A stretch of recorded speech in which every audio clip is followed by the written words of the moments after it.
Hello, Lansing. Hello, Michigan. This was the scene of a great victory.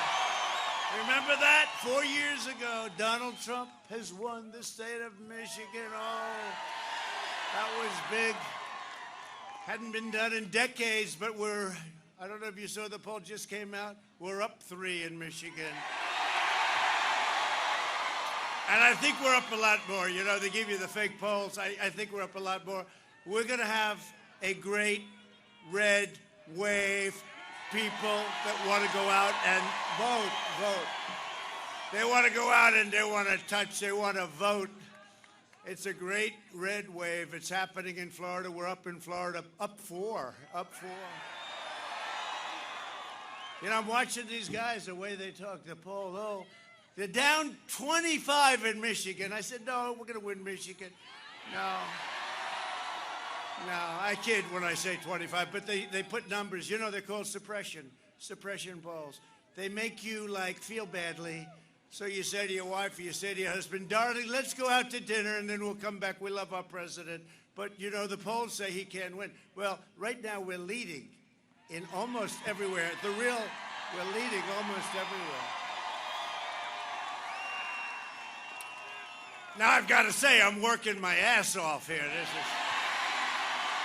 is Sleepy Joe. The guy goes to his basement. He's got another lid. You know, he goes to the basement. The lid, right? That's the garbage can. They put a lid on you. Now, yesterday we had 3 big ones, really big. In Pennsylvania, it was incredible. The crowds were incredible. Like this. They're all packed. They got people outside. I see people in the streets. It's crazy. I always say to my people, why don't you just get a bigger airport? Well, these are better than the arenas because, you know, our rallies are bigger than they've ever been. And the arenas, even if it's 18,000 people, we've had 40, 45, 50. You can't hold them. And you know what's nice? You get out of the plane, you say a few words, you go back to the plane, you say bye-bye, vote for me. But that's actually what Democrats do.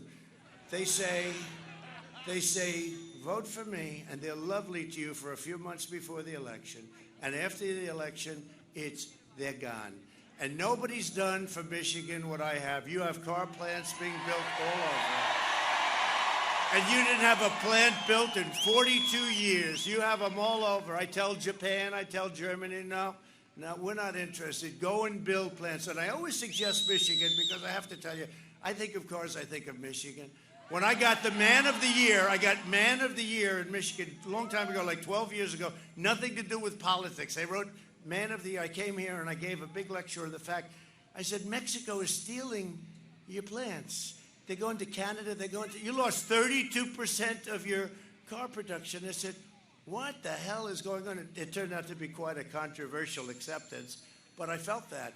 It's probably the #1 reason that I'm standing here because of trade. And have we turned that around? 7 days from now, we're going to win the great state of Michigan. And we're going to win 4 more years in the White House. And by the way, there has never been a campaign.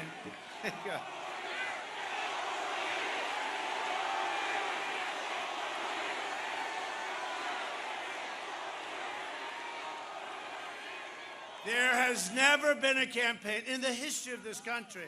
First of all, there's never been a movement like this.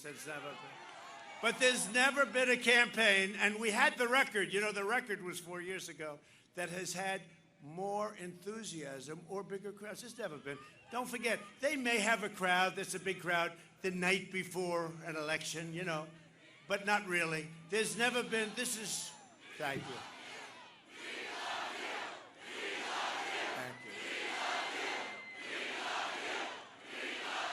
Thank you. That's really nice. A phrase I say, I don't think they'll find it because look at all of them back there. Look at them. Oh. Hello, John Roberts. He's been very nice to us. John Roberts has been very nice to us. Thank you, John. But, John, there's never been a phrase, we love you, in the history of politics. I don't care where you go. And it happens, and I love you too. I do. I love you too. That's why we're here. But there's never been anything like this in terms of enthusiasm, in terms of crowds. I saw Obama this morning. He had a couple of cars, they're honking their horn. And then I saw Sleepy Joe. So he came out yesterday, right? And you're going to see this. He came out yesterday, and he made a speech, and then they had to rip him off the stage because he had lost it, because he's gone. Once again, Michigan is going to answer the call of history and show the world that Sleepy Joe Biden, his dark money donors, and his corrupt special interests, and by the way, there's never been anything like this. He goes into a country, and the family walks out with millions of dollars, millions and millions of dollars. And then the press isn't allowed to report. The press doesn't report it. They don't cover it. New York Times, Washington Post, they don't cover it. CNN, you know, I introduced a great justice of the Supreme Court last night, right? They say it's the most important thing a president can do. I say maybe military, but regardless, we've rebuilt our military like nobody would ever believe. But you know what? It's one of the most important, especially because this turns the court. They had a whole thing, most important thing in 50 years. And CNN and MSDNC didn't cover. They didn't cover. They wouldn't cover. They just couldn't, even though the ratings go through the roof.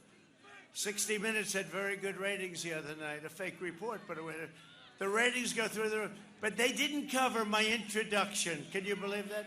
My introduction of a woman that's going to be there, hopefully, for 50 years, as far as I'm concerned. And last night we did. We made history, and we confirmed Amy Coney Barrett to the United States Supreme Court. And Justice Barrett will defend our rights, will defend our liberties, and our God-given freedom. She's going to be fantastic, and she's a terrific person. Joe Biden, Kamala. Do you like Kamala? Do you like her to be your first president? I don't. If he gets elected 3 weeks into his presidency, they'll say, Kamala, you ready? Let's go. That's why they're talking about the 25th Amendment, right? 3 weeks. 3 weeks in, Joe shot. Let's go, Kamala. You ready? Most liberal person in the Senate. She makes Bernie Sanders look like a serious conservative. This will not be, we can't let it happen, this will not be the first woman president. You're going to have a woman president. This will not be the first woman president.